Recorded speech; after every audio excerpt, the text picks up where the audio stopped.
Bismillahirrahmanirrahim. Assalamualaikum warahmatullahi wabarakatuh. Bismillahirrahmanirrahim. Innal hamdalillah nahmaduhu wa nasta'inuhu wa nastaghfiruh wa na'udzu billahi min shururi anfusina wa min sayyiati a'malina. May yahdihillahu fala mudilla lahu wa may yudlil fala hadiya lahu. Asyhadu an la ilaha illallah wahdahu la syarika lahu wa asyhadu anna Muhammadan 'abduhu wa rasuluhu la nabiyya ba'dah. Qala Allah Ta'ala ya ayyuhalladzina amanu taqullaha haqqa tuqatih wa la tamutunna illa wa antum muslimun. Ya ayyuhan nasu taqu rabbakumul ladzi khalaqakum min nafsin wahidah wa khalaqa minha zawjaha wa batha minhuma rijalan katsiran wa nisaa'a واتقوا الله الذي تساءلون به والأرحام إن الله كان عليكم رقيبا يا أيها الذين آمنوا اتقوا الله وقولوا قولا سديدا يصلح لكم أعمالكم ويغفر لكم ذنوبكم ومن يطع الله ورسوله فقد فاز فوزا عظيما أما بعد فإن أصدق الحديث كتاب الله وخير الهدى هدى محمد صلى الله عليه وسلم وشر الأمور محدثاتها وكل محدثة بدعة وكل بدعة ضلالة وكل ضلالة في النار. Alhamdulillah, segala puji kita panjatkan hanya kepada Allah Azza wa Jal, Rabb semesta alam, karena dengan nikmat yang Allah Subhanahu wa Ta'ala berikan kepada kita, kebaikan-kebaikan menjadi sempurna. Salawat dan salam tak lupa kita curahkan kepada junjungan kita Nabi Muhammad SAW, dan semoga salawat tersebut bersambung hingga kepada para kerabat beliau, para sahabat, serta orang-orang yang mengikuti beliau SAW di dalam kebaikan. Ikhwatal iman rahimani wa rahimakumullah. Alhamdulillah, sekarang ini kita memasuki hari keempat daripada bulan Ramadan. Alhamdulillah, hari ini kita melaksanakan ibadah puasa. Semalam kita melaksanakan qiyam ataupun melaksanakan salat tarawih. Ini adalah sebuah nikmat yang Allah Subhanahu wa Ta'ala limpahkan kepada kita. Ini adalah nikmat di antara nikmat-nikmat yang besar, melebihi nikmat-nikmat yang bersifat duniawi. Karena nikmat mampu mendekatkan diri kepada Allah Subhanahu wa Ta'ala dengan berbagai macam ibadah, dengan puasa.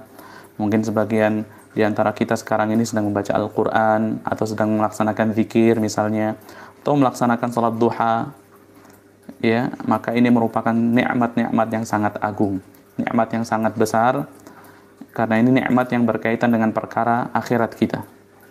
Karena ini adalah nikmat yang berkaitan dengan perkara agama kita. Maka hendaknya kita memperbanyak syukur kepada Allah Subhanahu wa Ta'ala, agar Allah Subhanahu wa Ta'ala mengistiqamahkan kita, agar Allah Subhanahu wa Ta'ala tetap memberikan petunjuk kepada kita dan senantiasa menjadikan kita berada di atas rel siratal mustaqim.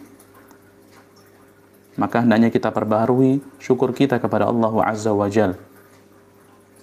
Hendaknya kita perbaharui rasa iman kita kepada Allah Subhanahu wa Ta'ala, dan kita terus memohon agar Allah Subhanahu wa Ta'ala memberikan petunjuk kepada kita.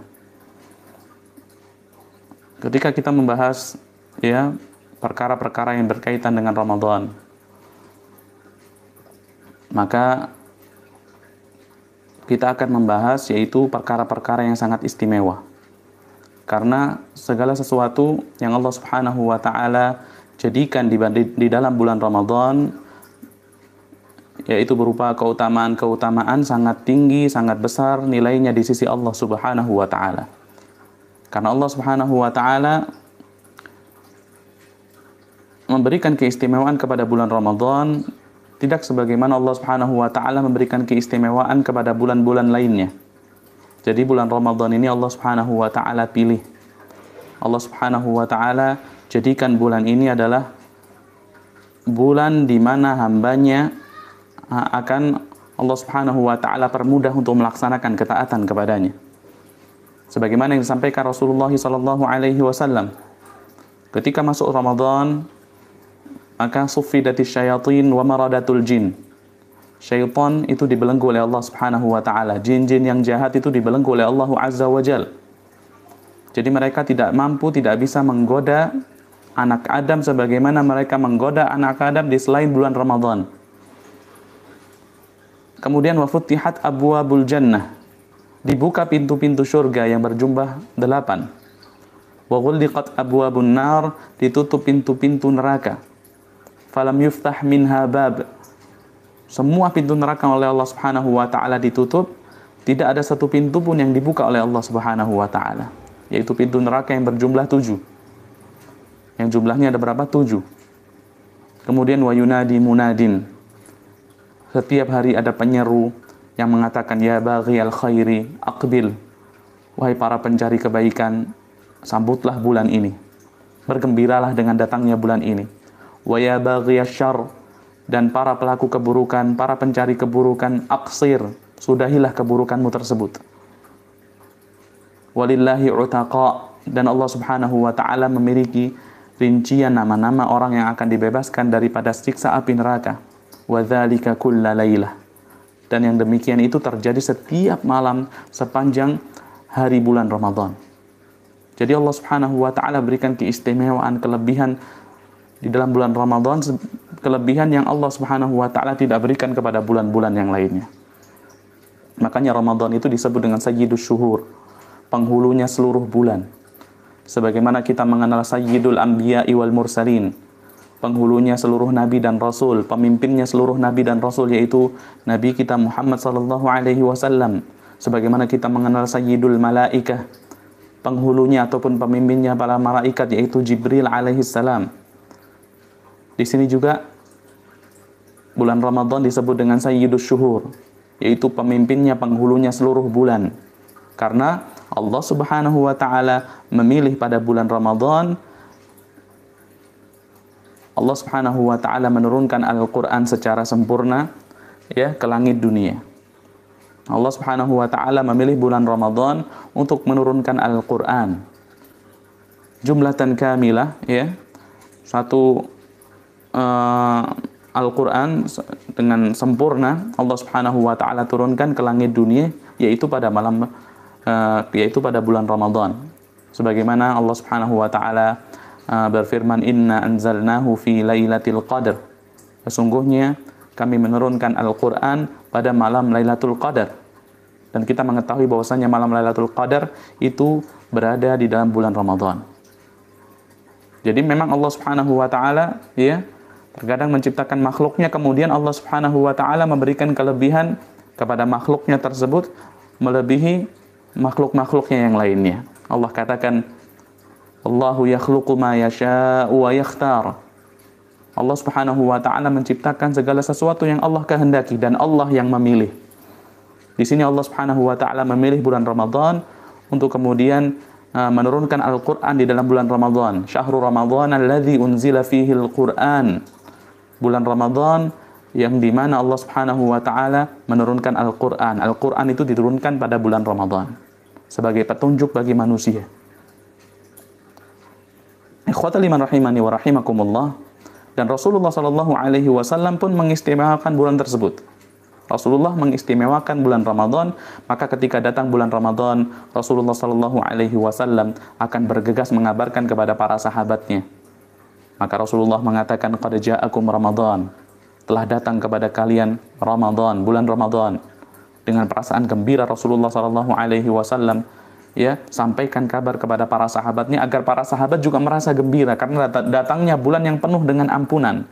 Karena datangnya bulan yang di dalamnya Allah Subhanahu wa taala memiliki rincian nama-nama orang yang akan dibebaskan daripada siksa api neraka. Karena bulan yang di dalamnya dibuka pintu-pintu surga, ditutup pintu-pintu neraka. Bulan yang di dalamnya dibelenggu syaitan-syaitan ataupun jin-jin yang jahat. Maka Rasulullah sallallahu alaihi wasallam sampaikan kabar gembira ini kepada para sahabatnya agar para sahabat kemudian gembira. Karena memang kita diperintahkan untuk bergembira ketika datangnya bulan Ramadan. Tapi pertanyaannya, apakah hanya sekedar gembira? Apakah hanya sekedar kemudian ketika datang bulan Ramadan kemudian kita merasa gembira ya? akan tetapi kemudian kita tidak melaksanakan amal-amal ketaatan di dalamnya, maka bukan seperti ini yang diharapkan. Bukan hanya sekedar gembira dengan datangnya bulan Ramadan. Kalau hanya sekedar gembira dengan datangnya bulan Ramadan, maka para pedagang ataupun orang yang berjualan takjil mungkin, takjil ya, di jalan itu, maka mereka adalah orang yang gembira. Kenapa? Karena mereka yakin bahwasanya dagangannya akan habis diborong ketika para orang-orang sedang ngabuburit gitu. Maka gembira yang seperti ini tidak mendatangkan keutamaan. Orang yang dagang baju misalnya di pasar Tanah Abang, maka mereka akan gembira. Kenapa? Karena mereka yakin dagangan mereka mungkin akan habis, diborong, mungkin dagangan mereka akan laris. Tapi bukan hanya sekedar gembira ini yang diharapkan oleh Rasulullah SAW.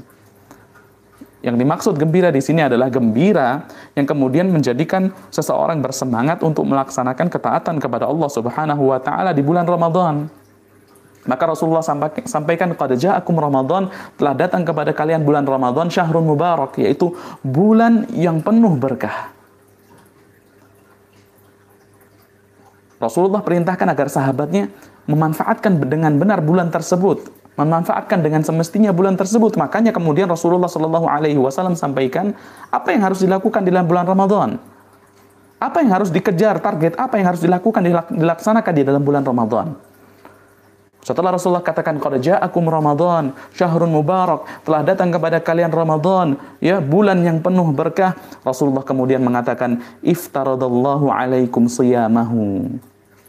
Allah Subhanahu wa taala mewajibkan atas kalian berpuasa padanya. Nah, ini jadi kegembiraan yang menghantarkan seseorang untuk melaksanakan ibadah. Kegembiraan yang menghantarkan seseorang untuk mendekatkan diri kepada Allah Subhanahu wa taala. Kegembiraan karena seseorang berusaha meraih karunia Allah, seseorang berusaha meraih rahmat Allah Subhanahu wa taala. Makanya di dalam surat Yunus pada ayat yang ke-58 Allah Subhanahu wa taala katakan, "Qul bi fadlillahi wa bi rahmatihi fabidzalika falyafrahu huwa khairum mimma yajma'un." Katakanlah wahai Muhammad, dengan karunia Allah, dengan rahmat Allah, maka hendaknya dengan dua perkara ini, yaitu dengan karunia dan rahmat Allah, hendaklah mereka bergembira. Karena karunia dan rahmat Allah Subhanahu wa taala huwa khairum mimma yajma'un.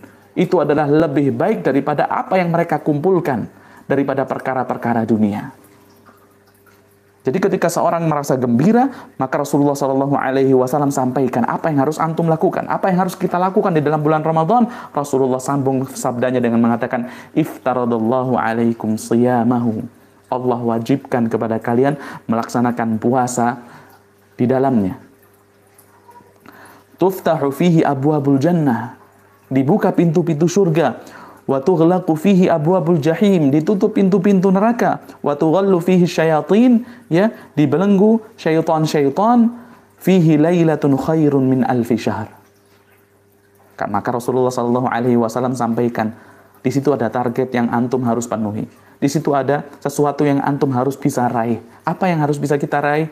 Yaitu ada satu malam yang lebih baik keutamaannya daripada 1000 bulan di sisi Allah Subhanahu wa taala. Satu malam yang kalau kita katakan sama nilainya dengan 1000 bulan, maka sangat jahil ketika seseorang tidak berusaha meraih malam tersebut.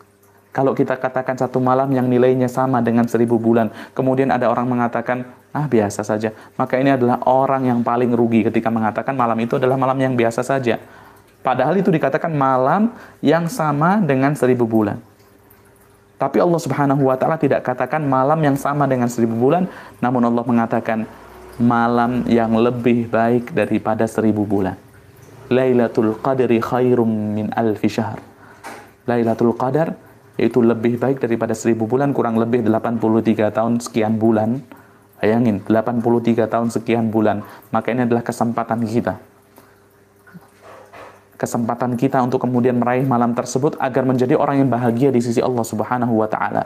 Bayangkan antum, mungkin kita lah umurnya mungkin 60-70 tahun, ya mungkin lebih 80 tahun mungkin. Umur umat Rasulullah SAW ya relatif pendek. Relatif jika dibandingkan umat-umat terdahulu tidak lama umur umat Rasulullah. Tapi Allah berikan kelebihan keutamaan ya, ketika mereka mendapatkan malam Lailatul Qadar, mereka dianggap melaksanakan ibadah selama 83 tahun sekian bulan. Maka Rasulullah Shallallahu Alaihi Wasallam ingatkan kembali, ya, man hurima khairaha faqad hurim. Barang siapa yang dihalangi daripada kebaikan malam tersebut, maka sungguh ia telah terhalangi daripada kebaikan yang sangat besar. Jadi kalau kita kemudian ingin mencapai target tersebut, ingin meraih yang Rasulullah Shallallahu Alaihi Wasallam sampaikan, yaitu satu malam yang nilainya lebih baik keutamaannya daripada 1000 bulan, maka hendaknya kita mulai target mulai sekarang. Bahkan jauh-jauh hari sebelum datangnya bulan Ramadan. Makanya Rasulullah Shallallahu Alaihi Wasallam di antara, ya, kebiasaan beliau yaitu melaksanakan puasa di bulan Sya'ban dengan jumlah yang terbanyak, tidak sebagaimana bulan-bulan selain bulan Sya'ban. Kalau bulan Ramadan Rasulullah menyempurnakan puasa sebulan full, tapi melaksanakan puasa di bulan Sya'ban dengan puasa yang banyak, ya, tidak sebagaimana bulan-bulan selain bulan Sya'ban. Kemudian Rasulullah Shallallahu Alaihi Wasallam, ya, kemudian Rasulullah Shallallahu Alaihi Wasallam di bulan Sya'ban ini melaksanakan amal ketaatan, mendekatkan diri kepada Allah Subhanahu Wa Taala. Tujuannya satu, agar kemudian siap ketika masuk bulan Ramadan. Tujuannya juga agar Allah Subhanahu Wa Taala ketika mengangkat amalannya, karena bulan Sya'ban adalah bulan di mana diangkatnya amalan seorang hamba setiap tahunnya, maka Allah Subhanahu Wa Taala merahmati hamba tersebut karena mendapati hamba tersebut sedang melaksanakan puasa. Salah satu di antara tujuannya yaitu agar kemudian seorang hamba, ya, siap ketika, ya, masuk bulan Ramadan, terlebih lagi ketika ingin melewati 10 hari terakhir bulan Ramadan dan kemudian berjaya dengan mendapatkan malam Lailatul Qadar. Maka ini kabar gembira yang diberikan Rasulullah Shallallahu Alaihi Wasallam kepada para sahabatnya, juga kepada kita selaku umatnya. Maka kita ingin menjadi ataupun memiliki kiat-kiat bagaimana menjadi orang yang sukses di bulan Ramadan. Bagaimana agar kemudian puasa kita ini lebih baik daripada Ramadan sebelumnya. Bagaimana agar kemudian kita ini, ya, keluar daripada bulan Ramadan mendapatkan gelar yaitu predikat orang yang bertakwa di sisi Allah Subhanahu Wa Taala. Allah katakan, ya ayyuhalladzina amanu kutiba alaikumus shiyamu kama kutiba alal ladzina min qablikum la'allakum tattaqun. Wahai orang-orang yang beriman, diwajibkan kepada kalian melaksanakan puasa sebagaimana Allah Subhanahu Wa Taala wajibkan kepada orang-orang sebelum kalian. Kenapa kok kita diwajibkan puasa? Apakah agar kita lapar? Apakah agar kita haus? Tidak itu. Bukan perkara-perkara tersebut yang diharapkan oleh Allah Subhanahu Wa Taala. Akan tetapi kita diwajibkan melaksanakan ibadah puasa la'allakum tattaqun, agar kemudian kita menjadi orang yang bertakwa kepada Allah Subhanahu Wa Taala. Maka di antara kiat yang harus kita usahakan, ya, di dalam bulan Ramadan ini agar Ramadan kita sukses, yang pertama yaitu hendaknya kita mengikhlaskan puasa kita hanya untuk Allah Subhanahu Wa Taala. Hendaknya kita mengikhlaskan ibadah kita, seluruh ibadah kita, khususnya puasa, ya. Terlebih lagi puasa, sesuai dengan pembahasan kita saat ini, kita ikhlaskan puasa kita hanya untuk Allah Azza wa Jalla. Jadi kita berpuasa bukan untuk si fulan, kita berpuasa bukan untuk si alan, kita berpuasa bukan untuk selain Allah Subhanahu Wa Taala, tapi kita laksanakan puasa ikhlas, mengharap karunia Allah Subhanahu Wa Taala, mengharap wajahnya Allah Azza wa Jalla. Makanya Rasulullah Shallallahu Alaihi Wasallam mengatakan di dalam sebuah sabdanya, man shama ramadhana imanan wahtisaba ghufira lahu ma taqaddama min dzambih. Barang siapa yang melaksanakan puasa Ramadan dengan keimanan. Dengan keimanan. Jadi iman ini mencakup 3 perkara. Yang pertama yaitu perkara hati, yang kedua yaitu lisan, yang ketiga adalah amalun bil jawarih, yaitu amalan dengan anggota tubuh. Ya. Iman itu yaitu al-qaulu bil lisan, ucapan dengan hati, wal i'tiqadu bil janan, ya, keyakinan dengan hati, ucapan dengan lisan, keyakinan dengan hati, wal amalu bil jawarihi wal arkan. Kemudian beramal dengan anggota tubuh. Itu termasuk di antara bagian iman. Maka, ya, ketika seseorang melaksanakan puasa, imanan, berdasarkan keimanan kepada Allah Subhanahu Wa Taala, wahtisaba, kemudian mengharapkan karunia, mengharapkan pahala daripada Allah Azza wa Jalla, maka keutamaannya tidak main-main. Rasulullah mengatakan ghufira lahu ma taqaddama min dzambih. Akan diampuni orang tersebut apa yang telah dilakukan daripada perbuatan dosa-dosa yang lalu. Wa man qama ramadhana imanan wa ihtisaba. Barang siapa yang melaksanakan salat malam ya, salat tarawih, bisa kita katakan qiyamul lail di bulan Ramadan dengan keimanan dan juga dengan ihtisab, mengharap karunia Allah Subhanahu wa taala, ghufira lahu ma taqaddama min dzambih. Akan diampuni untuknya dosa-dosanya yang telah lalu. Dan kita yakin, Masya Allah, kita ini sering melaksanakan kemaksiatan, sering melaksanakan perbuatan dosa. Maka ini kesempatan kita untuk membersihkan ya catatan keburukan kita dengan melaksanakan puasa, melaksanakan ibadah, melaksanakan salat, baca Al-Quran karena keimanan dan ihtisab, mengharap karunia Allah Subhanahu wa taala. Maka kita berharap dengan amalan-amalan tersebut Allah Subhanahu wa taala akan mengampuni dosa-dosa kita. Ya, ikhlas ini merupakan amalan hati. Kenapa kok kemudian kita diperintahkan ikhlas pertama kali? Karena ikhlas ini merupakan amalan hati yang sangat mempengaruhi besar tidaknya pahala seseorang ketika melaksanakan ibadah kepada Allah Subhanahu wa taala. Ya. Ikhlas ini adalah perkara yang sangat mempengaruhi apakah seseorang hamba itu mendapatkan pahala. Setelah mendapatkan pahala, apakah pahala yang diraih adalah pahala yang besar? Atau mungkin hanya sedikit saja pahala yang diraih, karena pahala itu sesuai dengan tingkat keikhlasan seorang hamba. Makanya Rasulullah SAW pernah bersabda, Innar rajula la yansarifu wa ma kutiba lahu illa ushur salatihi wa tus'uha wa thumnuha wa subu'uha wa sudusuha wa khumusuha wa rubu'uha wa thuluthuha wa nisfuha. Jadi seseorang itu ketika melaksanakan sholat bersama imam, ya, ketika melaksanakan sholat berjamaah, kemudian setelah melaksanakan sholat dia berpaling daripada sholatnya, maka akan tercatat baginya 1/10 daripada pahala, 1/9, 1/8, 1/7, 1/6, 1/5, 1/4, 1/3, setengah. Kenapa kok kemudian pahalanya bisa berbeda-beda? Padahal mereka berdiri pada shaf yang sama. Padahal mereka dikomando oleh imam yang satu misalnya.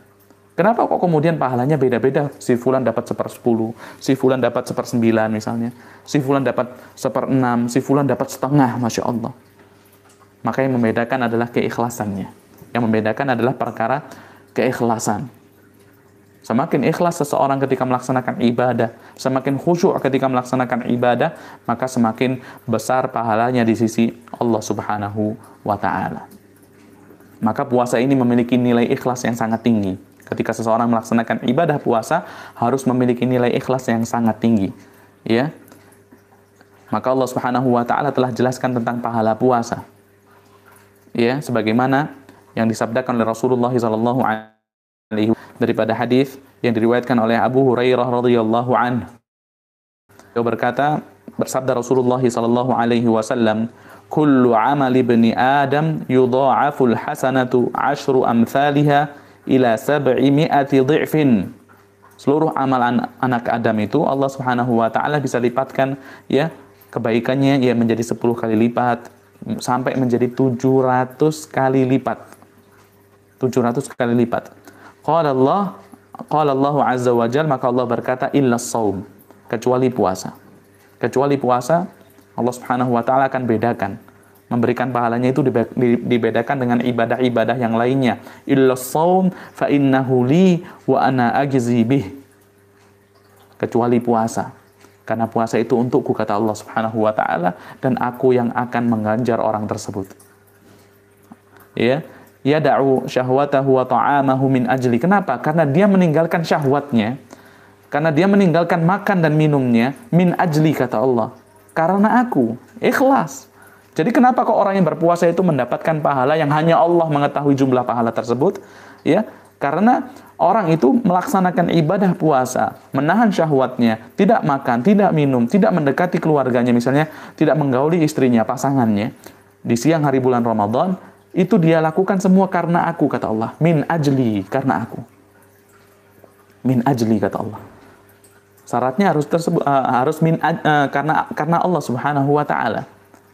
Jadi syaratnya kita melaksanakan puasa, kita meninggalkan syahwat kita hanya karena Allah, maka kita akan mendapatkan pahala yang hanya Allah mengetahui berapa jumlah pahala tersebut. Sebagaimana orang yang sabar itu ya mendapatkan pahala tanpa batas. Makanya tidak ada yang namanya itu sabar itu sudah sabar tapi sabar saya sudah mencapai batas. Tidak ada. Kenapa? Karena pahala yang Allah sediakan bagi orang yang sabar itu tanpa batas.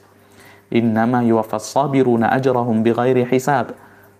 Ya, hanyalah orang-orang yang sabar mereka akan mendapatkan pahalanya dengan tanpa hisab. Maka orang yang melaksanakan ibadah puasa juga harus bersabar. Bersabar, menahan lapar, menahan minum, terutama menahan lisannya daripada menggunjing orang lain misalnya. Menahan matanya daripada melihat perkara-perkara yang haram. Ini harus dilakukan dengan sabar. Ya, ini harus dilakukan dengan sabar. Maka Rasulullah katakan lis-shaimi farhatan. Bagi orang yang melaksanakan ibadah puasa, mereka akan memiliki dua kegembiraan. Yang pertama apa? Farhatun inda fitrih, yaitu kegembiraan yang pertama ketika dia berbuka puasa. Ya. Wa farhatun inda liqa'i rabbih. Adapun kegembiraan yang kedua yaitu gembira ketika berjumpa dengan Allah Subhanahu wa taala, membawa pahala yang sangat banyak, membawa pahala yang sangat besar, terutama pahala melaksanakan puasa yang hanya ia laksanakan karena Allah Subhanahu wa taala. Dan terutama orang yang ikhlas ya, di antara keutamaannya, maka orang tersebut akan Allah Subhanahu wa taala jauhkan daripada berbagai macam fitnah. Orang tersebut akan Allah Subhanahu wa taala selamatkan daripada berbagai macam fitnah. Kita ini ya sangat rentan tertimpa fitnah. Fitnah yang dimaksud adalah mungkin ketika kita dihadapkan dengan perkara maksiat, bisa jadi kemudian kita terjang maksiat tersebut. Kenapa? Karena sedang diuji oleh Allah Subhanahu wa taala, kita tidak lulus ujian tersebut. Terkhusus orang yang melaksanakan keikhlasan, maka orang tersebut akan Allah Subhanahu wa taala jaga daripada berbagai macam fitnah. Sebagaimana yang Allah Subhanahu wa taala katakan tentang Nabiullah Yusuf alaihi salam. Kenapa kok kemudian Nabiullah Yusuf itu dijaga oleh Allah Subhanahu wa taala padahal fitnah itu sudah ada di hadapannya. Ya. Padahal ada beberapa perkara yang dapat mendorong dia untuk melaksanakan perbuatan maksiat, perbuatan keji tersebut. Ya, yaitu berzina dengan Imra'atul Aziz, dengan istri pembesar Mesir ketika itu. Tapi kemudian kenapa kok Allah Subhanahu wa taala selamatkan Nabi Yusuf padahal fitnah itu betapa besarnya fitnah di hadapan Nabiullah Yusuf. Yang pertama mungkin dia diajak berzina ya oleh wanita yang sangat cantik. Itu fitnah yang pertama. Yang kedua, wanita tersebut sudah mengkondisikan suasana dan keadaan agar kemudian mereka aman melaksanakan maksiat. Fitnah yang ketiga apa? Nabiullah Yusuf alaihissalam bukan orang sekitar situ. Dia adalah orang yang jauh, antah berantah, tidak tahu dari mana datangnya. Maka ketika orang yang jauh, misalnya orang asing datang ke sebuah tempat, kemudian melaksanakan maksiat, maka dia akan lebih enjoy, lebih santai, karena tidak ada yang mengetahui, nggak ada yang kenal dia, nggak ada yang kenal orang tuanya. Jadi fitnah sudah besar di hadapan Nabiullah Yusuf alaihissalam, tapi Allah Subhanahu wa taala masih selamatkan. Allah katakan kadzalika linasrifa anhu as-su'a wal fahsya. Kadzalika linasrifa anhu as-su'a wal fahsya. Ya, maka kami selamatkan, kami palingkan Yusuf alaihissalam daripada keburukan dan juga kekejian. Alasannya apa? Innahu min ibadinal mukhlasin. Karena dia adalah termasuk hamba-hamba kami yang terpilih karena melaksanakan keikhlasan. Jadi Nabiullah Yusuf alaihissalam dipilih kemudian Allah selamatkan daripada fitnah karena dia ikhlas. Maka Allah Subhanahu wa taala pilih dan Allah Subhanahu wa taala palingkan Yusuf alaihissalam daripada berbagai macam fitnah. Maka yang ini poin yang pertama ini yang sangat penting ya. Ya, kita melaksanakan ibadah Ramadan ikhlas karena Allah ya. Tidak kita laksanakan untuk siapapun, hanya untuk Allah Subhanahu wa ta'ala. Kemudian yang kedua, ikhwatul iman rahimani wa rahimakumullah, kiat agar kemudian kita sukses di dalam bulan Ramadan, ya, yaitu kita sesuaikan amalan kita di bulan Ramadan, ya, dan juga bulan-bulan yang lainnya tentunya, sebagaimana tuntunan Nabi Muhammad SAW. Kita sesuaikan amalan kita sesuai dengan petunjuk Nabi Muhammad SAW.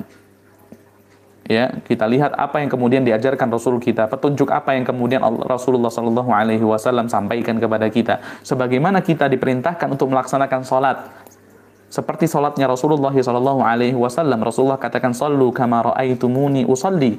Salatlah kalian sebagaimana kalian melihat aku salat. Maka kita juga diperintahkan untuk melaksanakan puasa sebagaimana yang dilaksanakan oleh Rasulullah sallallahu alaihi wasallam. Semakin seseorang mendekati petunjuk Rasulullah sallallahu alaihi wasallam, ya, maka dia akan semakin mendapatkan keutamaan. Dia akan semakin mendapatkan pahala yang sangat besar. Sebaliknya, semakin dia jauh daripada petunjuk Rasulullah sallallahu alaihi wasallam, maka amalannya bisa jadi akan menghasilkan pahala yang sedikit, bahkan ya, amalannya itu tidak akan bernilai di sisi Allah Subhanahu wa taala, alias sia-sia. Ya. Orang yang melaksanakan amalan tidak sesuai dengan petunjuk Rasulullah, maka amalannya itu bisa sia-sia. Maka Rasulullah SAW sampaikan dalam hadisnya, "Man amila amalan laisa alaihi amruna fahuwa rad." Barang siapa yang melaksanakan amalan ya, yang tidak ada perkara kami di dalamnya, tidak sebagaimana yang kami contohkan, tidak sebagaimana petunjuk Rasulullah SAW, fahuwa rad, maka amalan tersebut tertolak. Jangan sampai kemudian kita menjadi orang yang rugi, ya. Menjadi orang yang rugi, kita mengira bahwasanya kita telah melaksanakan amal kebaikan yang sangat banyak, kita melaksanakan ketaatan kepada Allah Subhanahu wa taala, kita sudah mendapatkan pahala, kita mengira, akan tetapi kita tidak mendapat apa-apa. Akan tetapi kita tidak mendapatkan apa-apa, sebagaimana yang Allah Subhanahu wa taala katakan di dalam surah Al-Kahfi. Pada ayat yang ke-103, ayat yang ke-104, Allah Subhanahu wa taala katakan, "Qul hal nunabbi'ukum bil akhsarina a'mala." Katakanlah wahai Muhammad, maukah kalian aku sampaikan tentang orang-orang yang paling merugi amalannya? Itu orang-orang yang paling merugi amalannya siapa mereka? Alladzina dhalla sa'yuhum fil hayatid dunya, yaitu orang-orang yang tersesat di kehidupannya di dunia. Orang yang tersesat di dalam kehidupannya di dunia. Wahum yahsabuna annahum yuhsinuna sun'a, akan tetapi mereka mengira bahwasanya mereka melaksanakan amal yang baik. Ya, jadi orang-orang yang paling merugi itu orang yang capek, orang yang lelah, ya, orang yang kemudian dia habiskan waktunya yang dia rasa, yang dia sangka itu melaksanakan ibadah kepada Allah, akan tetapi amalannya itu tidak sesuai dengan petunjuk Rasulullah, maka dia tidak mendapatkan apa kecuali capek. Dia tidak mendapatkan apapun kecuali lelah. Makanya Rasulullah SAW mengatakan, "Rubbas sa'imin, ya, rubbas sa'imi hadzuhu min siyamihil ju' wal 'atash." Bisa jadi orang yang berpuasa, dia mendapatkan bagian daripada puasanya itu hanya lapar dan dahaga saja. Dia tidak mendapat pahala di sisi Allah Subhanahu wa taala. Karena dia ya tidak mengindahkan sunnah-sunnah Rasulullah sallallahu alaihi wasallam. Jadi kita lihat petunjuk Rasulullah bagaimana berbukanya Rasulullah. Ya, Rasul itu kalau berbuka dia menyegerakan berbuka. Ketika sahur, Rasulullah sallallahu alaihi wasallam mengakhirkan sahur. Sampai kemudian para sahabat itu bertanya, berapa jarak antara sahur Rasulullah sallallahu alaihi wasallam dengan azan, ya, dengan salat. Ya, maka kemudian dijawab, ya, seperti 50 ayat, yang itu maknanya sangat dekat sekali, ya, ataupun sangat akhir sekali waktu sahurnya Rasulullah sallallahu alaihi wasallam. Jadi kita harus pelajari betul-betul apa yang Rasulullah sallallahu alaihi wasallam lakukan di bulan Ramadan. Bagaimana Rasulullah berbuka, bagaimana Rasulullah sallallahu alaihi wasallam melaksanakan salat, bagaimana Rasulullah sallallahu alaihi wasallam melaksanakan qiyam, melaksanakan salat tarawih misalnya. Kita lihat, ya, apa petunjuk Rasulullah sallallahu alaihi wasallam, kemudian kita amalkan petunjuk tersebut agar kemudian kita sukses di dalam bulan Ramadan. Maka kita sesuaikan amalan kita dengan tuntunan Rasulullah sallallahu alaihi wasallam. Kemudian ikhwatal iman rahimani wa rahimakumullah, poin yang ketiga, kita mengisi waktu-waktu yang ada di dalam bulan Ramadan dengan memperbanyak melaksanakan amal-amal sunnah, ya, tentunya setelah perkara wajib kita tunaikan. Jangan kemudian salah seorang di antara kita semangat melaksanakan amal-amal sunnah, tapi kemudian mengkesampingkan perkara-perkara yang wajib. Contohnya banyak kemudian kalau kita lihat di masjid itu, sholat tarawih itu full, Masya Allah, ya, sampai keluar masjid misalnya. Tapi ketika sholat subuh, Masya Allah, ketika sholat subuh kemana itu orang-orang yang semalam itu, yang full, yang kemudian sampai masjid itu full, sampai kemudian keluar, ya, jamaahnya itu sampai keluar masjid, sampai di luar. Kemana itu jamaah ketika melaksanakan sholat subuh?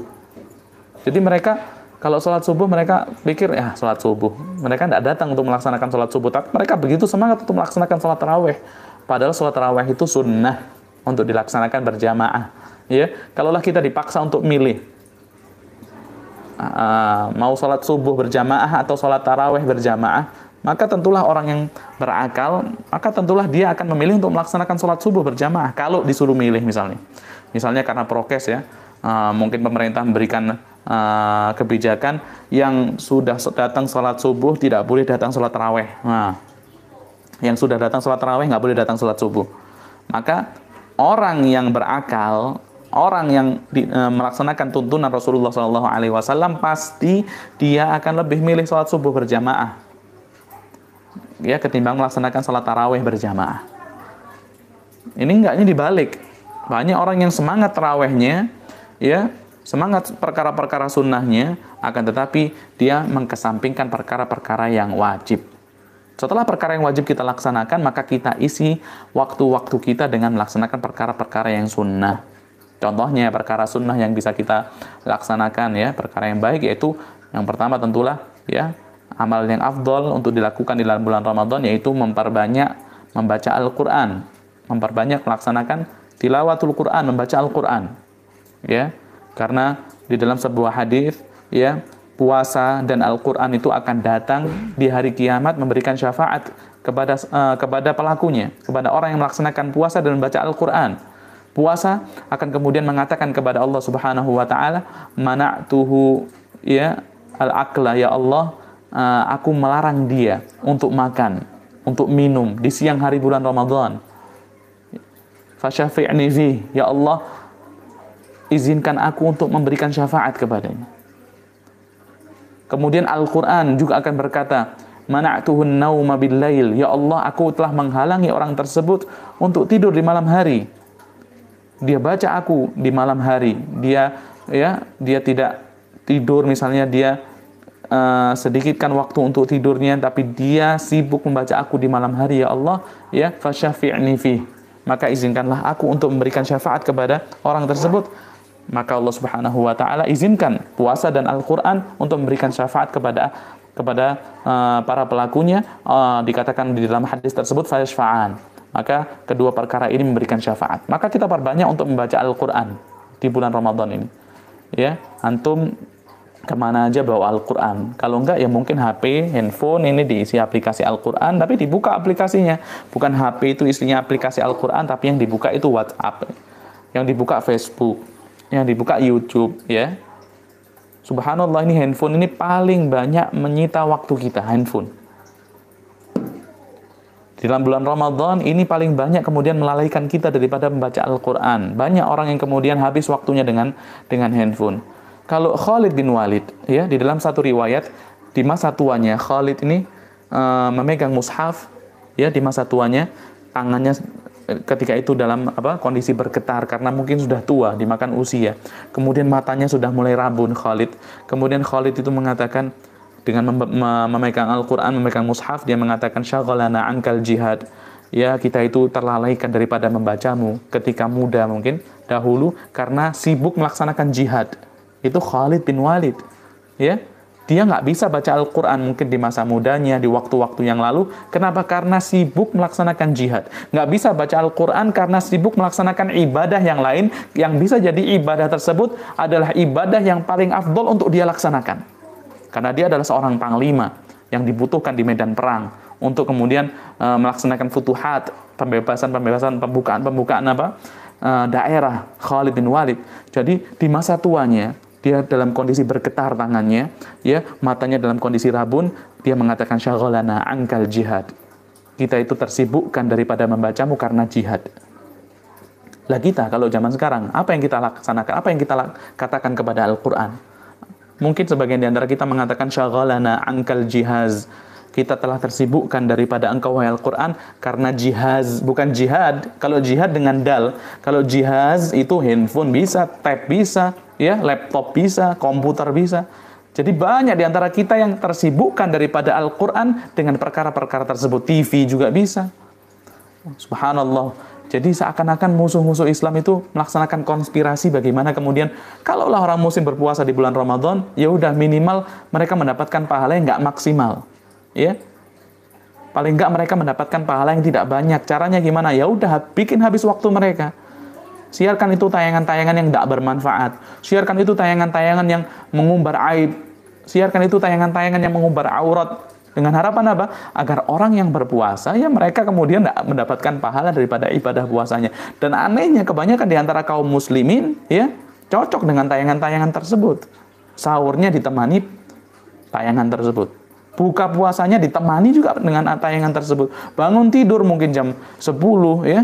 Yang pertama dibuka bukan Al-Quran, bukan kemudian ambil wudhu untuk melaksanakan sholat duha, tapi yang pertama kali dibuka televisi, yang dilihat juga perkara-perkara yang tidak bermanfaat sama sekali, bahkan bisa mengurangi menghabiskan pahala puasa seseorang. Jadi memperbanyak membaca Al-Quran, otomatis antum akan ya terlalaikan daripada perkara-perkara tadi. Televisi, ya, handphone, laptop, tab, itu YouTube, ya, medsos, insya Allah akan apa? Akan tersibukkan dengan Al-Quran, dengan perkara yang afdol, dengan perkara yang kemudian kita diperintahkan untuk memperbanyak membacanya, yaitu Al-Quran, maka kita tidak akan memperdulikan perkara-perkara yang nggak penting tadi. Ya, jadi perbanyak membaca Al-Quran, sebagaimana para salaf terdahulu ketika masuk Ramadan, ya mereka jadikan Ramadan ini baca Al-Quran sudah. Imam Qatadah rahimahullah, bagaimana sibuknya dia dengan Al-Quran. Imam Syafi'i, Imam Abu Hanifah, ya, sampai khatam itu Imam Syafi'i 60 kali di bulan Ramadan, subhanallah. Kita jangan 60 kali deh, mungkin 3 kali lah. Susah, 2 kali. Sulit, oke deh, sekali. Minimal sekali antum khatam Al-Quran di bulan Ramadan. Ya, tentulah antum harus memiliki target yang antum harus capai, ya. Misalnya 1 hari 1 juz, nggak boleh kurang. Kalaupun kurang hari ini, berarti kurang 2 lembar misalnya, besok di qadha, besok 1 juz 2 lembar. Nah, ditunaikan keesokan harinya. Maka jangan kemudian kita tidak memiliki target, yang itu akan menjadikan kita tidak mampu beramal. Karena orang yang tidak memiliki target, ya, tidak jelas targetnya, maka dia akan terlalaikan, tersibukkan daripada perkara-perkara yang lainnya. Kemudian dia akan tinggalkan Al-Quran. Kemudian ikhwatal iman rahimani wa rahimakumullah, perkara sunnah yang harus diperbanyak ketika bulan Ramadan, ya, di bulan Ramadan, yaitu memperbanyak zikir, memperbanyak berzikir. Ya, kita tidak tinggalkan zikir pagi petang atau zikir-zikir yang lainnya seperti mengucapkan subhanallah, astaghfirullah, kita perbanyak itu. Di dalam sebuah hadis, ya, yang diriwayatkan oleh Sahal bin Mu'adz, ya, bin Anas al-Juhani, daripada bapaknya, daripada Rasulullah SAW, beliau dikatakan anna rajulan sa'alahu faqala, bahwasanya seseorang datang kepada Rasulullah bertanya, ya, dia mengatakan ayyul mujahidina a'zamu ajra ya Rasulullah, siapa mujahid yang memiliki pahala yang paling besar ya Rasulullah? Maka Rasulullah SAW mengatakan aktsaruhum lillahi ta'ala dzikra, yaitu mujahid yang paling banyak berzikir kepada Allah Subhanahu wa taala. Qala fa ayyus sha'imina a'zamu ajra. Kemudian orang itu kembali bertanya, siapa orang yang berpuasa yang mendapatkan pahala paling banyak ya Rasulullah? Maka Rasulullah kembali mengatakan aktsaruhum lillahi dzikra, yaitu orang yang berpuasa yang memperbanyak zikir, ya, di dalamnya. Tsumma dzakara lahu shalah, kemudian dia bertanya, siapa orang yang salat yang paling banyak pahalanya ya Rasulullah? Dijawab lagi, orang yang paling banyak berzikir. Siapa orang yang zakat yang paling banyak pahalanya ya Rasulullah? Dijawab lagi, aktsaruhum lillahi ta'ala dzikra, yaitu orang yang paling banyak berzikir. Siapa ya orang yang berhaji yang paling dapat pahala, ya, yang dapat pahala paling banyak ya Rasulullah? Dijawab lagi oleh Rasulullah, aktsaruhum lillahi ta'ala dzikra, yaitu orang yang paling banyak berzikir kepada Allah Subhanahu wa taala. Maka orang itu mengatakan, ya, ataupun Abu Bakar radhiyallahu anhu, ya, berkata kepada Umar bin Al-Khattab, mengatakan dzahabadz dzakiruna bikulli khair. Oh, kalau gitu orang yang berzikir itu dia pergi dengan membawa pahala yang sangat banyak. Orang yang berzikir itu meninggalkan orang-orang lainnya dengan mengambil seluruh kebaikan. Maka Rasulullah SAW mengatakan ajal, benar. Jadi kalau kita pengen sukses puasa kita, waktu kita gunakan sebaik mungkin untuk apa? Untuk baca Al-Quran. Mungkin ada varian yang lainnya, zikir. Terlebih terkhusus lagi orang-orang yang mungkin kurang lancar membaca Al-Quran. Tetap antum harus baca Al-Quran. Tapi biasanya notabene orang yang seperti ini akan sedikit kelelahan ketika membaca Al-Quran. Beda dengan orang yang lancar, beda dengan orang yang memiliki hafalan. Kalau orang yang lancar bacaannya, memiliki hafalan, dia nggak berasa baca 1 juz, 1 juz setengah, 2 juz nggak berasa. Tapi kalau orang yang mungkin masih belajar, ya, mungkin masih belajar tajwid, mungkin dia akan baca dengan sedikit capek. Dan itu pahalanya sangat besar sekali ketika dia susah membaca tapi tetap dia baca Al-Quran tersebut. Tentunya setelah dia belajar. Ya, kata Rasulullah SAW, siapa yang membaca Al-Quran wa yatata'u fihi, dan orang tersebut lelah, ya, terbata-bata ketika membaca Al-Quran, lahu ajron, maka dia mendapatkan 2 pahala. Thayyib, ketika dia mungkin capek membaca Al-Quran karena mungkin kurang lancar, tetap dia baca, ya. Ketika capek maka dia tutup mushafnya, dia ganti kepada varian ibadah yang lainnya, yaitu berzikir kepada Allah Subhanahu wa taala. Antum pasti hafal dong, subhanallah, alhamdulillah, la ilaha illallah, Allahu akbar, ya, astaghfirullah. Dan itu tidak mungkin kemudian selelah ketika antum membaca Al-Qur'an. Ya. Kemudian ikhwatal iman rahimani wa rahimakumullah, di antara amalan sunnah, ya, yang harus kita perhatikan yaitu memperbanyak bersedekah di bulan Ramadan. Sebagaimana dikatakan oleh Abdullah bin Abbas radhiyallahu anhuma, kana an-nabiy sallallahu alaihi wasallam ajwadan nas, yaitu Rasulullah sallallahu alaihi wasallam adalah orang yang paling dermawan. Wa ajwadu ma yakunu fi Ramadan, akan tetapi Rasulullah akan berubah menjadi lebih dermawan kapan itu? Ketika memasuki bulan Ramadan. Hina yalqahu Jibril, ketika berjumpa dengan Jibril, ya, ketika itu Jibril mengajarkan kepada Rasulullah sallallahu alaihi wasallam Al-Qur'an. Maka kebaikan Rasulullah sallallahu alaihi wasallam ketika itu lebih banyak, lebih besar, ya, lebih cepat daripada angin yang berhembus. Jadi kita harus perbanyak sedekah. Kalau mungkin di lain bulan Ramadan, ya kita bersedekah, tapi mungkin kalau ingat saja. Nah, khususkan di bulan Ramadan, mungkin antum harus punya mungkin beberapa satu hari itu antum harus keluarkan sekian, mungkin 10.000, 20.000, 50.000 harus keluar daripada dompet antum untuk sedekah di bulan Ramadan, ya. Jangan kita jadikan hari Ramadan kita, puasa kita sebagaimana hari selain puasa kita. Jangan kita jadikan hari-hari di dalam bulan Ramadan sebagaimana hari-hari di luar bulan Ramadan. Mungkin di luar bulan Ramadan kita ibadah tapi nggak maksimal ibadahnya. Maka di bulan Ramadan ini harus kita maksimalkan. Termasuk diantaranya itu bersedekah.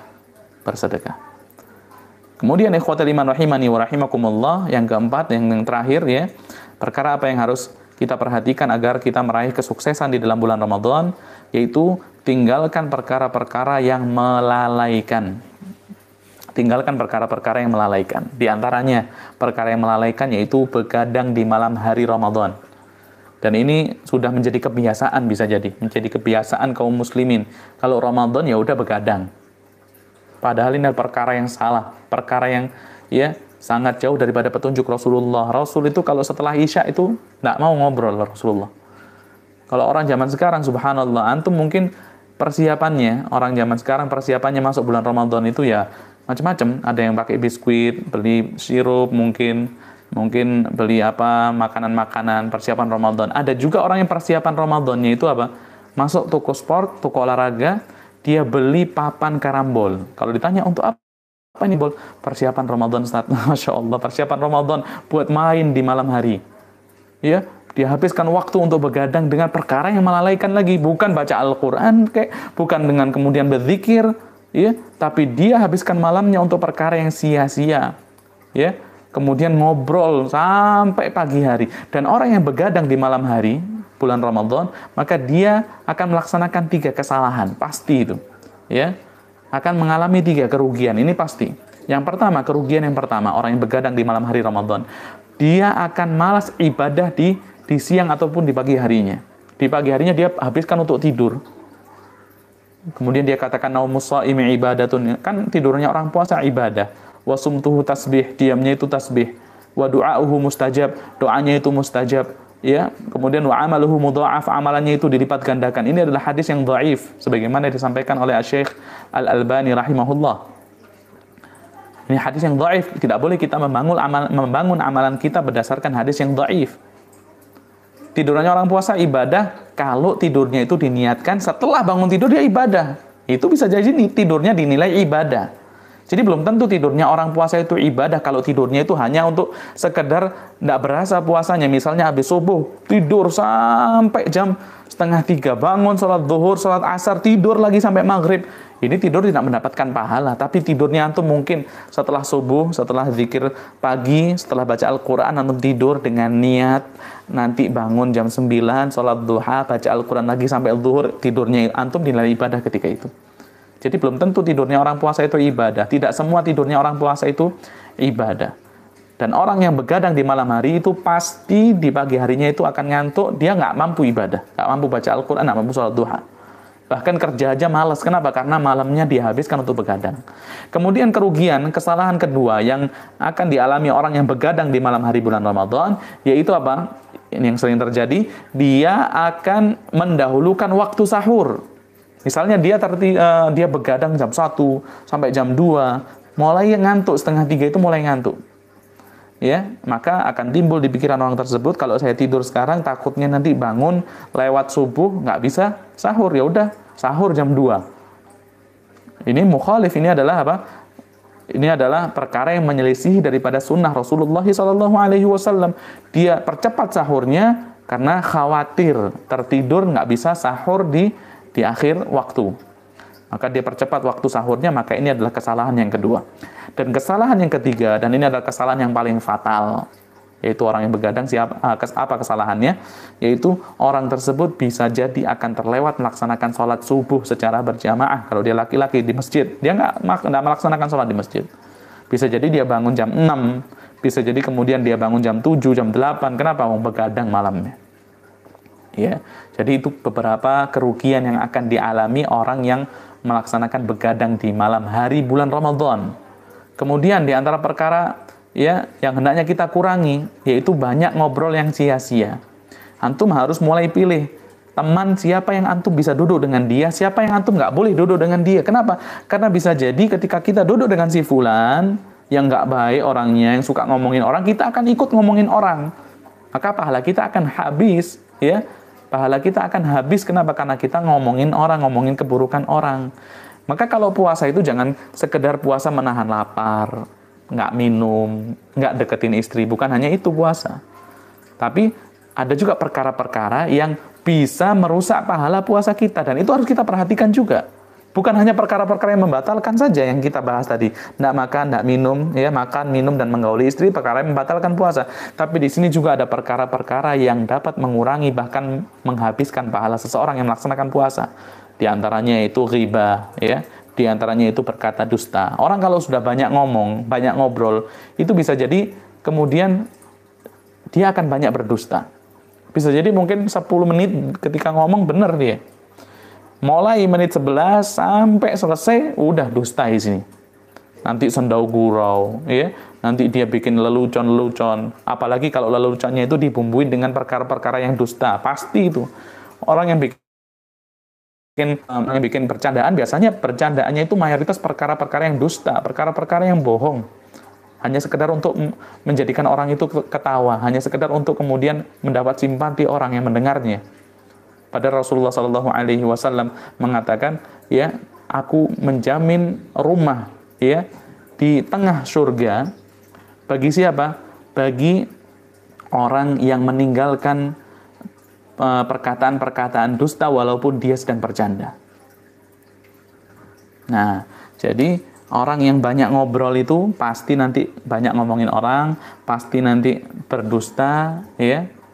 Pasti nanti melaksanakan perbuatan-perbuatan yang menyelisihi syariat yang dapat mengurangi bahkan menghilangkan pahala puasa. Maka kita harus perhatikan perkara-perkara ini, kita tinggalkan perkara-perkara yang melalaikan yang dapat ya menghancurkan, menghilangkan pahala puasa kita. Ya, mungkin sampai di sini pembahasan kita. Semoga Allah Subhanahu wa taala memberikan kepada kita ya kemampuan untuk melaksanakan amalan yang terbaik di bulan Ramadan ini. Nah, pertanyaan yang pertama, kita akan bacakan pertanyaan yang pertama. Ya, bagaimana kita mengetahui bahwasanya ketakwaan kita bertambah di bulan Ramadan ini? Kan tadi saya katakan ibadah puasa tujuannya akan menjadikan seseorang itu lebih bertakwa kepada Allah Subhanahu wa taala. Taunya dari mana seseorang itu lebih bertakwa gitu kan ya? Ya, tentulah ketakwaan tersebut dapat diketahui daripada tindak tanduk orang tersebut. Ya. Ketika orang tersebut semakin semangat melaksanakan kebaikan, orang tersebut semakin menghindari perbuatan-perbuatan sia-sia, bahkan perbuatan maksiat dia tinggalkan, maka itu adalah indikasi ketakwaan dia kepada Allah Subhanahu wa taala. Indikasi ketakwaan dia kepada Allah Azza wa Jalla. Kita diperintahkan untuk bertakwa kepada Allah dimanapun kita berada. Ya, dimanapun kita berada harus takwa kepada Allah Subhanahu wa taala. Misalnya seseorang ya semakin lembut kepada istrinya. Ini juga termasuk di antara indikasi ketakwaan. Misalnya seorang istri semakin perhatian kepada suaminya, semakin nurut kepada suaminya, tidak membantah ucapan suaminya, itu termasuk juga indikasi daripada ketakwaan yang bertambah. Ya, jadi semakin seseorang itu melaksanakan ketaatan, menjauhi kemaksiatan, maka itu adalah ya indikasi bahwasanya orang tersebut ya memiliki tingkat ketakwaan yang tinggi. Hada wallahu taala a'lam. Pertanyaan kedua, apakah apabila kita tilawah Al-Quran dengan durasi yang lama sebanyak-banyaknya dan tidak membaca ataupun mempelajari artinya, apakah kita tetap mendapatkan keutamaan? Ya, kita mendapatkan keutamaan ya membaca huruf-huruf Al-Quran tersebut ketika kita hanya membaca hurufnya saja tanpa kemudian mempelajari isinya, tanpa kemudian mempelajari maknanya. Kita hanya sebatas membaca misalnya qul a'udzu birabbin nas, malikin nas, ilahin nas. Kita hanya membaca huruf-hurufnya itu, kita akan mendapatkan keutamaan ya sebagaimana yang disampaikan Rasulullah sallallahu alaihi wasallam, man qara'a harfan min kitabillah falahu hasanah, falahu bihi hasanah. Barang siapa yang membaca satu huruf daripada kitabullah, maka dia mendapatkan satu kebaikan dilipat gandakan menjadi 10 kali lipat, ya. Jadi kita membaca satu huruf mendapatkan 10 kebaikan. Itu kalau hanya sekedar membaca huruf-hurufnya saja. Tapi kalau kemudian antum tambah porsinya, mungkin antum baca terjemahannya, ya, mungkin kemudian antum hadiri kajian tafsirnya, baca tafsirnya, kitab-kitab tafsir, alhamdulillah sudah banyak sekali ya kitab tafsir yang diterjemahkan ke dalam bahasa Indonesia. Kita baca kitab-kitab tafsir tersebut, maka kita juga mendapatkan keutamaan yang tentunya jauh lebih besar ya ketika kita sekedar membaca huruf-huruf daripada huruf-huruf Al-Quran. Ya, kita mendapatkan keutamaan ya ketika membaca tafsir, ketika membaca terjemahannya, ya kita sedang menuntut ilmu daripada perkara-perkara tersebut, maka kita mendapatkan keutamaan yang sangat tinggi, ya. Bisa jadi juga keutamaan yang Allah Subhanahu wa taala katakan di dalam surah Al-Mujadilah ayat yang ke-11, yarfa'illahu alladhina amanu minkum walladzina utul ilma darajat. Allah akan angkat derajatnya orang-orang yang beriman dan orang yang diberikan ilmu. Ketika dia baca tafsirnya, ketika dia baca terjemahannya, maka dia akan mendapatkan ilmu. Maka bisa jadi dengan itu Allah Subhanahu wa taala akan angkat derajatnya ya melebihi orang-orang yang tidak mempelajari Al-Qur'an, ya.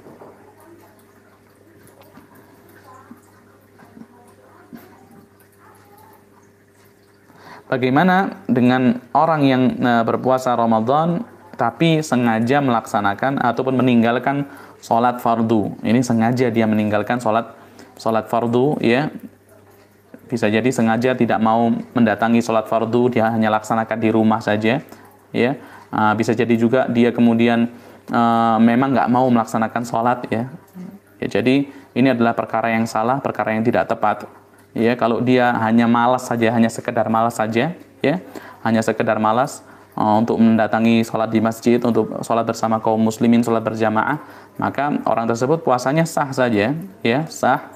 Tapi kemudian dia berdosa ketika dia tidak mengindahkan waktu-waktu sholat, tidak kemudian perhatian melaksanakan sholat secara berjamaah bersama kaum muslimin, misalnya seperti itu. Tapi ketika dia memang dengan sengaja nggak mau sholat, wallahu alam, ini ada di antara pendapat para ulama, bisa jadi puasanya juga tidak diterima. Kenapa? Sholat saja yang itu merupakan perkara pembeda, ya, pembeda antara seorang yang beriman kepada Allah dan orang yang kufur kepada Allah Subhanahu wa taala, yaitu adalah ketika seseorang tersebut meninggalkan salat. Ya, maka para ulama di antara yang mengatakan bisa jadi ketika dia meninggalkan salat dengan sengaja, ya, dan dia mengetahui perkara tersebut, Allah Subhanahu wa taala tidak akan terima amalannya, karena pembeda seseorang dengan cara ataupun pembatas seseorang dengan kekufuran adalah tarkus shalah, yaitu meninggalkan salat. Wallahu taala a'lam. Ya, mungkin sampai di sini saja yang bisa kita sampaikan. Semoga Allah Subhanahu wa taala memberikan kepada kita kemampuan untuk melaksanakan ibadah, melaksanakan amalan dengan maksimal di bulan Ramadan, dan kita keluar daripada bulan Ramadan menjadi orang yang bertakwa di sisi Allah Subhanahu wa taala. Hada sallallahu ala nabiyyina Muhammad subhana rabbika rabbil izzati amma yasifun wa salamun alal mursalin walhamdulillahi rabbil alamin. Subhanakallahumma bihamdika asyhadu an la ilaha illa anta astaghfiruka wa atubu ilaik. Assalamualaikum warahmatullahi wabarakatuh.